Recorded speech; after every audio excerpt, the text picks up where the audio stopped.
अल्लाह तबारक व तआला ने कुरान करीम में एक छोटा सा जुमला फरमाया, व खलक़नाकुम अज़वाजा, हमने तुमको जोड़ा जोड़ा पैदा किया। देखिए, रिश्ता जो होता है, रिश्ता जो होता है ये नविश्ते खुदाबंदी है। ये अल्लाह तबारक व तआला ने ही लिख दिया है कि फलाने का रिश्ता फलां के साथ होना है, फलाने का रिश्ता फलां के साथ होना है। और आपके कहने की वजह से कि अगर फला आदमी बीच में पड़ा होता तो वो रिश्ता हो जाता, फलाने की कोशिश अगर इसमें शामिल हाल होती तो वो रिश्ता हो जाता। तुमने बहुत बड़ी चूक कर दिया। तो ये हमारा और आपका धोखा है। कुरान कहता है व खलक़नाकुम अज़वाजा, कि हमने तुमको जोड़े जोड़े पैदा किया। यौम अलस्त में जब अल्लाह तबारक व तआला ने रूए ज़मीन पर जितनी रूह आने वाली थी सबको जमा किया। हदीस के अंदर है कि जिस तरीके से एक चींटी मैदान में रेंगती है, उस तरीके से सारे इंसान की रूह यौम अलस्त में जब अल्लाह तबारक व तआला ने जमा किया तो वो रेंग रही थी। हमारा और आपका मिजाज साफ हो जाए, उस बात के लिए मैं बतला रहा हूँ। और मैंने क्या पढ़ा है, वल्लाहु ला युहिब्बुल फसाद, कि अल्लाह ताला फसाद को पसंद नहीं फरमाता है। यही दो बात सिर्फ कहनी है कि चींटी की तरह, ए भाई, चींटी की तरह मैदान में पूरी रूह रेंग रही थी। तो अल्लाह तबारक व तआला की तरफ से एक आवाज आई, क्या अलस्तु बिरब्बिकुम। इसका जवाब ये है कि क्या मैं तुम्हारा रब नहीं हूं। सवाल है, क्या मैं तुम्हारा रब नहीं हूं। तो चूंकि ये आवाज के अंदर अजनबियत थी, आज तक किसी ने ये आवाज सुनी ही नहीं थी, तो जवाब कौन दे, जवाब कहां से आए। तो किसी ने जवाब नहीं दिया। हजरत कारी है कि हजरत मौलाना कारी तैयब साहब अलैहि रहमा, जो दारुल उलूम देवबंद के मुहतमिम थे 56 साल, उन्होंने अपनी किताब खुतबात हकीमुल इस्लाम के अंदर लिखा है कि सबसे पहले अल्लाह तबारक व तआला के इस सवाल का जवाब अलस्तु बिरब्बिकुम, क्या मैं तुम्हारा रब नहीं हूं, तो इस सवाल का जवाब सबसे पहले जिसने दिया वो आकाए मदनी जनाबे मुहम्मदुर रसूलुल्लाह सल्लल्लाहु अलैहि वसल्लम की रूह मुबारक। सबसे पहले जिसने जवाब दिया वो आकाए मदनी जनाबे मुहम्मदुर रसूलुल्लाह सल्लल्लाहु अलैहि वसल्लम की रूह थी, जिसने जवाब दिया काल बला रब्बना।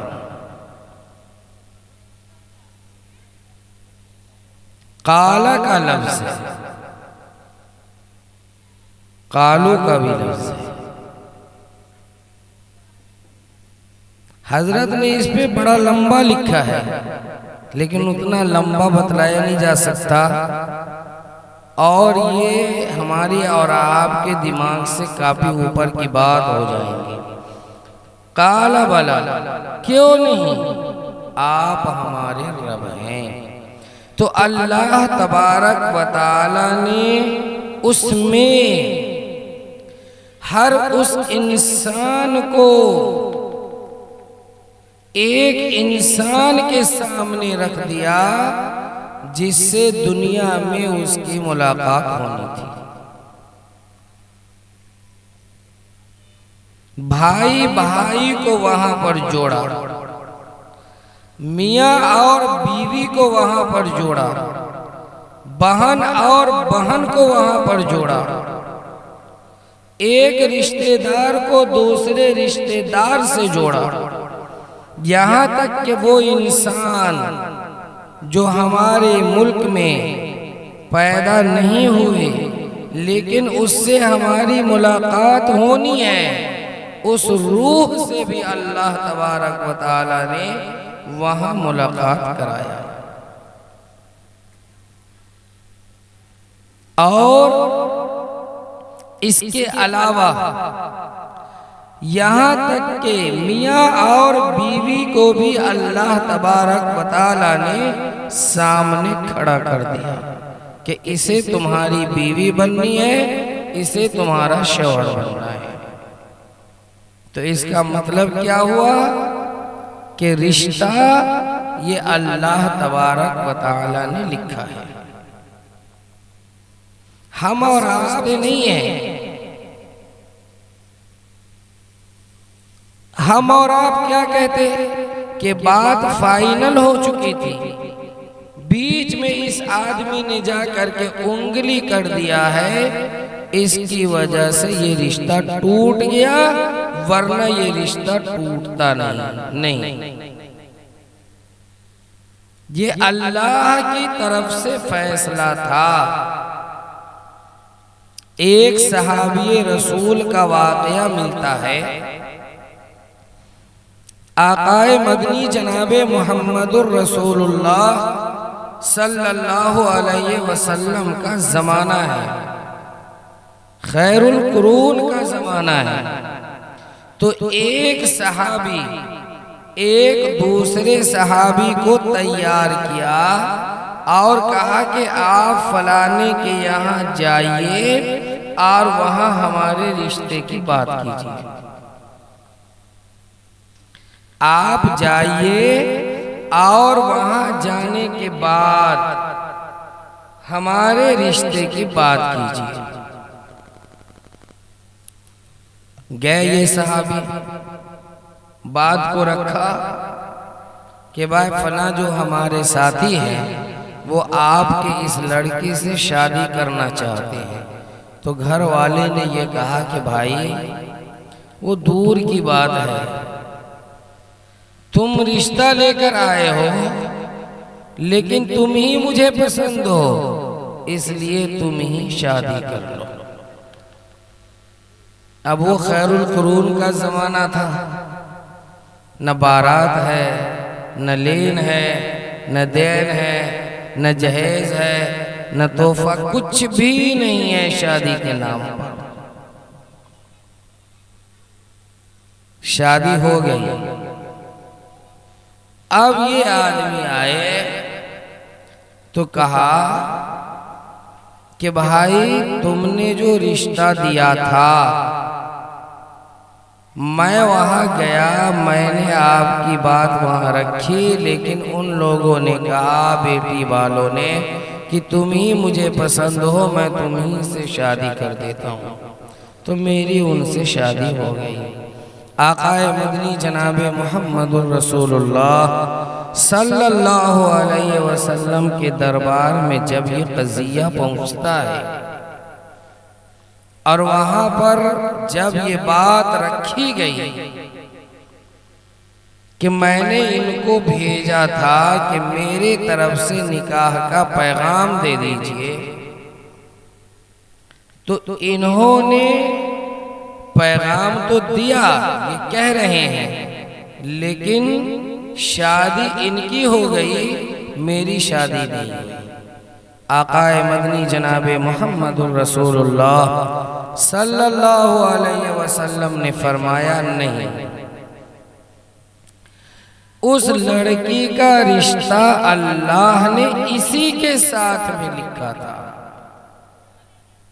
इसलिए उसकी शादी उसी से हुई, चाहे वो जिस हीले और बहाने से हो। अल्लाह ने उसी की किस्मत में इस लड़की को लिखा था, इसलिए उसकी शादी उससे हुई, चाहे वो किसी बहाने से हो, किसी तरीके से हो, या उसके लिए कोई हीला इख्तियार किया जाए।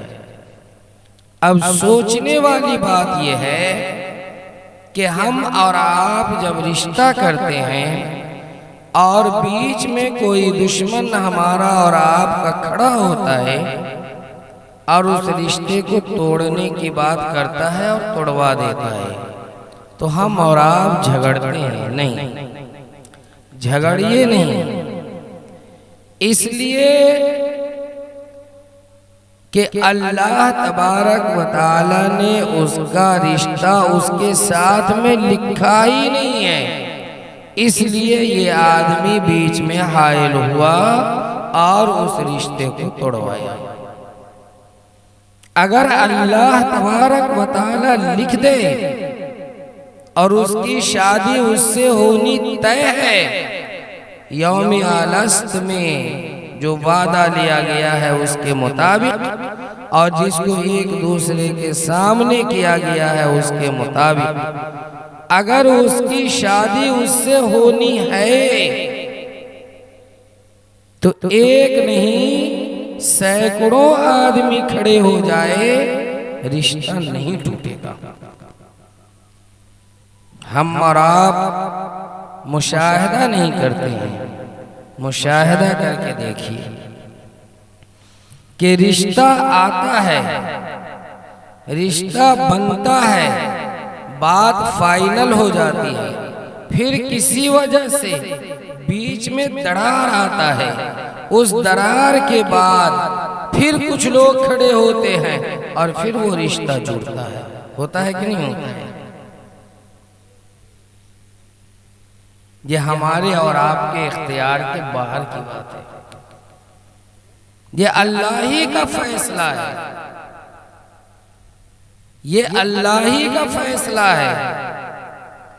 अल्लाह ने लिख दिया है कि इस लड़की को कहां का और कौन शौहर मिलना है और इस लड़के को कौन सी बीवी मिलनी है, ये लिख दिया है। हम और आप इसे टाल नहीं सकते।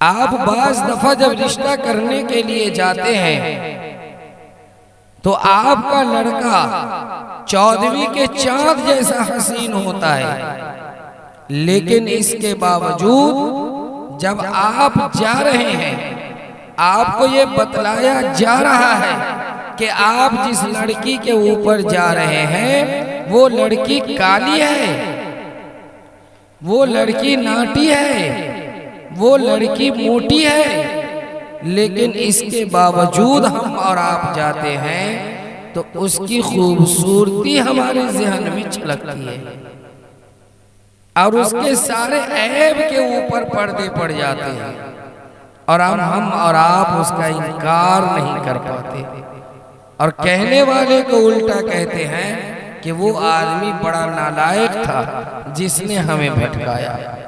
तो कितनी अच्छी लड़की है, कितनी खूबसूरत लड़की है, यानी परवरदिगार आलम उसे अच्छा करके दिखलाता है, इसलिए कि उसका रिश्ता उससे होना तय है। महल्ले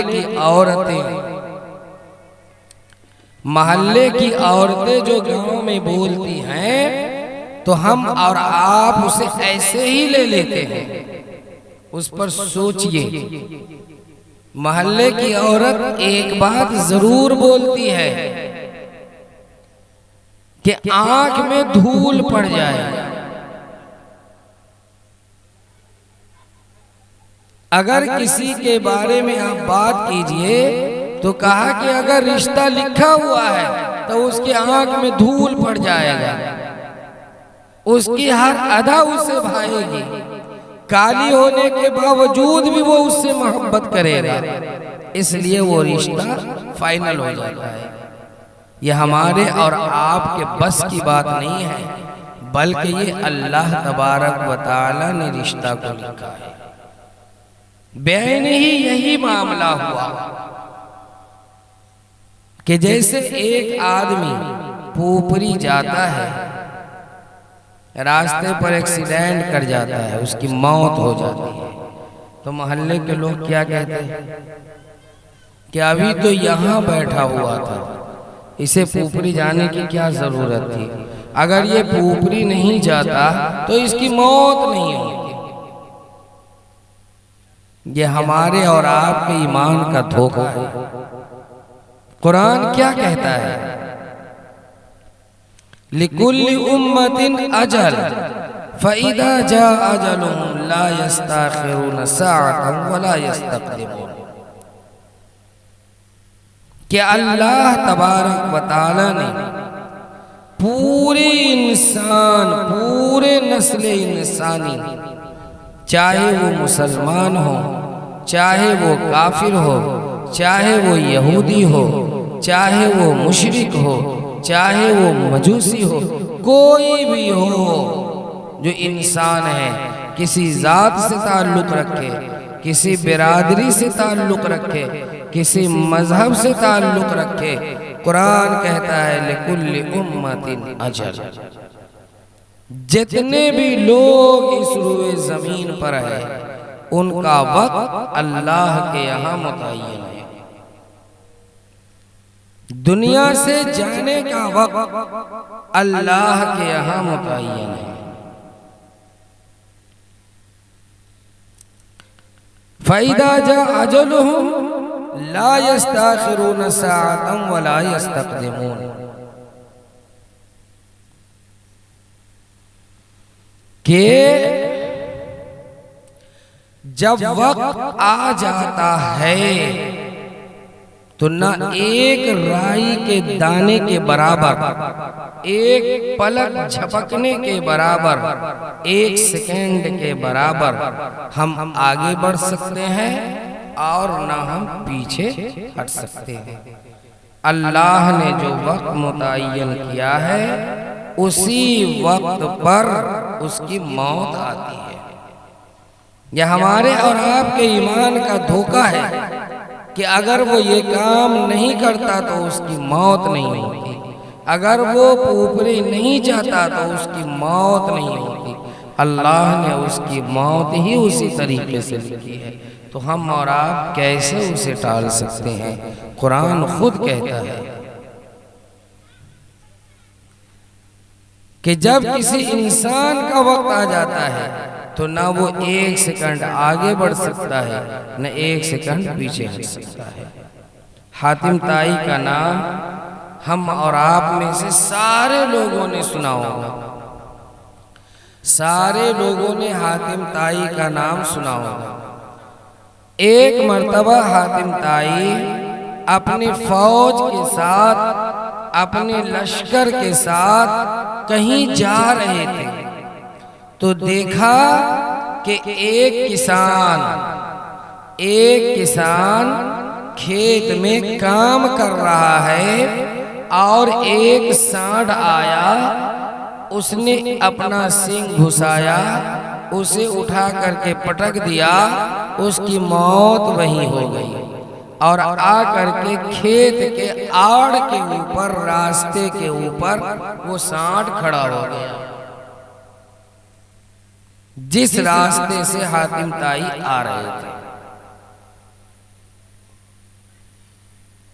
जिस रास्ते से हातिम ताई आ रहे थे उस रास्ते पर वो सांड खड़ा हो गया। जब करीब आए तो आने के बाद कहा कि कैसा कमबख्त जानवर है, क्या उस बेचारे ने किया था कि उसकी जान ले लिया इसने। तो अल्लाह तबारक व तआला ने उस जानवर को बोलने की ताकत दी और उसने कहा कि तुम मुझे जानवर मत समझो, मैं हजरत इज़राइल अलैहिस्सलाम हूँ, मैं वो फरिश्ता हूँ जो मखलूक की रूह निकालता हूँ।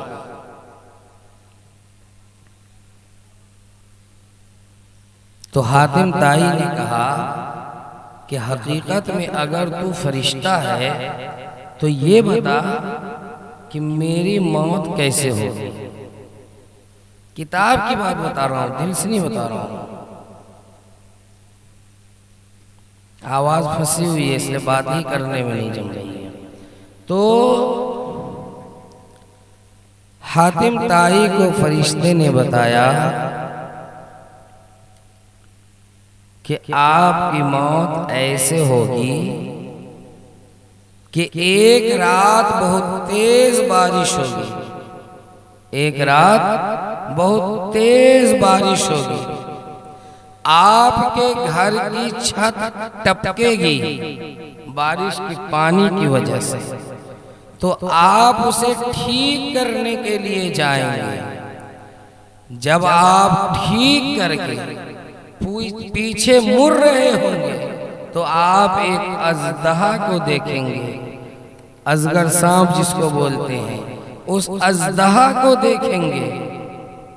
उसके डर की वजह से आप औंधे मुंह गिर जाएंगे और वहीं पर आपकी मौत हो जाएगी।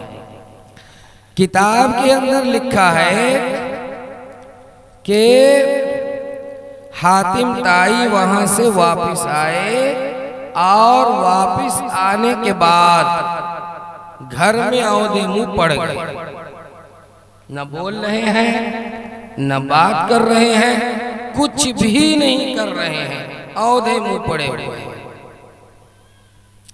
तो बेगम ने कहा कि बादशाह सलामत, आपको क्या हुआ, आपको हुआ क्या है कि आप आए, आकर के बैठ गए, औंधे मुंह लेट गए और कुछ भी बात नहीं कर रहे हैं आप। तो उन्होंने बेगम को हातिम ताई ने कहा कि आज हमारी मुलाकात हजरत इज़राइल अलैहिस्सलाम जो फरिश्ता है, जो मखलूक की रूह निकालता है, उससे मुलाकात हुई है। उन्होंने ऐसे ऐसे बताया। तो बीवी कहती है कि आप बादशाह हैं, आप सल्तनत चलाते हैं और आप इन छोटी छोटी बात में आ गए। अरे आपके पास इतने नौकर हैं, आपके पास इतने नौकर हैं कि वो गिनती से बाहर है, वो दरबारी गिनती से बाहर है। आपको कपड़ा पहनाने के लिए अलग नौकर है, जूता पहनाने के लिए अलग नौकर है, उठाने के लिए अलग नौकर है, बिठाने के लिए अलग नौकर है, कदम कदम पर आपके पास नौकर है। तो आपको क्या पड़ी है कि आप छत पर जाएंगे और छत टपकेगी तो आप उसको बंद करने की कोशिश करेंगे और फिर आप वहां से पीछे मुड़ेंगे आने के लिए तो आपको एक सांप नजर आएगा, फिर आप गिरेंगे और आपकी मौत हो जाएगी। ये सब वहम की बात है, इसे दिमाग से निकाल दीजिए। छत टपकेगी, दरबारी जाएगा, नौकर जाएगा, वो दुरुस्त करके आएगा, आप क्यों जाएंगे? बीवी ने समझा दिया। ये समझ गए, हाँ तू सही कह रही है, बिल्कुल सही कह रही है, हाँ हम बहके हुए हैं, हम बहके हुए हैं, तू एकदम सही कह रही है। चलो छोड़ो, दिमाग से बात हटाओ। दिमाग से बात को हटा दिया, बात हो गई नसिया मनसिया। दिमाग से बात खत्म। एक जमाना गुजरने के बाद जब हातिम ताई के दिमाग में कोई बात भी नहीं थी, आप किताब उठाकर देखिए, हकीकत में जिसमें हातिम ताई के वाकयात, उनके सखावत के, उनकी दरिया दिली के वाकयात लिखे हों, जिनको लिखने वाले अच्छे आलिम हों, तो आप उस किताब में देखिए कि हातिम ताई की मौत कैसे हुई। वरना आजकल बगैर राइटर के, बगैर नाम के किताबें मार्केट में बहुत मिलती हैं, जिसका कहीं से कोई लगाव नहीं है। तो एक जमाने के बाद, काफी रात गुजर जाने के बाद बारिश हुई। बात तो भूल चुके हैं, बात तो नसे मनसिया हो चुकी है, और कम बखत छत भी टपकी तो ऐसी जगह जहां पर हातिम ताई सोते थे, न पैताने में, न किनारे में, न इधर, बिल्कुल बीच में। उनका सोना हराम हो गया, सो ही नहीं पाए वो। अब बाहर निकले, बाहर निकल के दरबारी को आवाज दे रहे हैं, और वो मूसलाधार बारिश हो रही है, तो आवाज जाए कैसे? एक एक करके पूरे दरबारी का नाम लिया, पूरे नौकर का नाम लिया, लेकिन वो बेचारे खराटे की नींद में सो रहे थे। बारिश की रात में तो ऐसे भी नींद अच्छी आती है, मौसम सुहाना हो जाता है, सो रहे थे। और छत इतनी तेज टपक रही थी कि इनका सोना हराम हो रहा था। तो बीवी से कहा, रुको ठहरो, मैं जाकर के इसे ठीक करके आता हूं। बात भूल चुके हैं, भूल चुके हैं। छत के ऊपर गए, कच्ची छत उस जमाने में हुआ करती थी ना, खजूर की छाल की, तो और किस किस चीजों की। छत पर गए, वहां जाकर के जहां से पानी आ रहा था उसको थपथपा करके सामान रख करके ठीक कर दिया। छत का टपकना बंद हुआ। जैसे ही पीछे मुड़े आने के लिए तो देखा कि एक सांप फन फारे बिल्कुल खड़ा है। पीछे हटे, वो पीछे हटे, गिरे और वहीं पर उनकी मौत हो गई। वहीं पर उनकी मौत हो गई। तो इससे क्या पता चलता है कि अल्लाह तबारक व तआला ने मौत का वक्त मुतअय्यन कर दिया है। ऐसे ही ये रिश्ते और नाते, ये भी अल्लाह तबारक व तआला ने अर्श मुअल्ला पर बिठाया है। खुद अपने कब्जे कुदरत से बनाया है। जिसको जिसकी बीवी दुनिया में होना है वो होना है। हम लाख कोशिश करने तोड़ने के लिए उसे तोड़ नहीं सकते, और जिससे नहीं होना है हम लाख कोशिश कर लें जोड़ने के लिए, उसे जोड़ नहीं सकते। आप देख लीजिए दुनिया में इसका मुशाहिदा करके कि ये बात सही है या नहीं है। इसलिए मेरे भाइयों, मेरे दोस्तों, रिश्ता के जुड़ने पर और रिश्ता के टूटने पर आपस में गाली गलौज मत करो, आपस में फसाद मत करो, आपस में गिला मत करो, आपस में शिकवा मत करो, बल्कि मनशे खुदाबंदी पर छोड़ दो कि खुदा का मनशा यही था, ये अल्लाह के मनशा में था। ना होना ये अल्लाह की तरफ से अच्छा फैसला है, इसलिए आपस में झगड़ने की जरूरत नहीं है, बल्कि इस पर छोड़ देना है कि अल्लाह ने उसकी किस्मत में उसको लिखा ही नहीं था। उसकी किस्मत में परवरदिगार आलम ने इसको लिखा ही नहीं था, तो कैसे इससे इसकी शादी हो जाएगी। इसीलिए कुरान कहता है वल्लाहु ला युहिब्बुल फसाद, परवरदिगार आलम झगड़े को, फसाद को, आपस में गाली गलूज को, आपस में कीना कपट को, आपस के बोझ को, आपस के हसद को, इसको परवरदिगार आलम पसंद नहीं फरमाता है। और सबसे बुरा हाल आज हमारे मुआशरे का ये है कि आज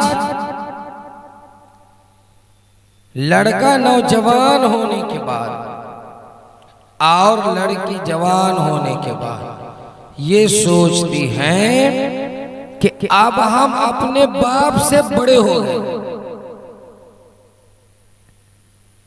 अब हम अपने बाप से बड़े हो गए, न बड़ों के मशवरा को मानेंगे, न बड़ों के फैसले को मानेंगे, न बड़ों की बात को मानेंगे।